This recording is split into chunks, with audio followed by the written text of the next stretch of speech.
Nanindigan ng mga maestrado ng Sandigan Bayan 3rd Division sa kanilang desisyon na payagang makapagpiyansa si dating Senator Bong Revilla Jr. sa halagang 1 milyong piso kaugnay ng kasong malversation.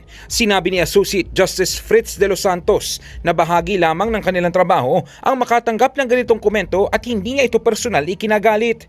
Katulad nito ay ginit naman ni Associate Justice Ronald Moreno na hindi siya natitinag sa mga puna at nanatili ang kanyang tiwala sa naging desisyon batay sa ebidensya.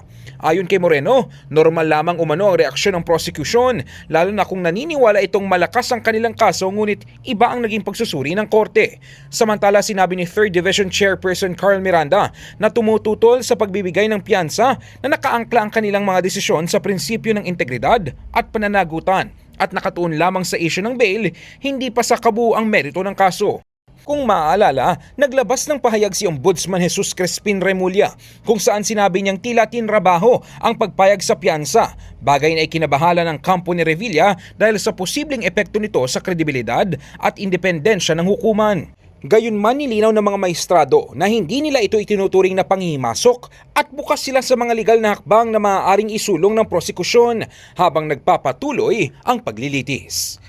In the heart of changing lives, ako si Brigada Ino Flores ng 105.1 Brigada News FM Manila, The Music and News Authority.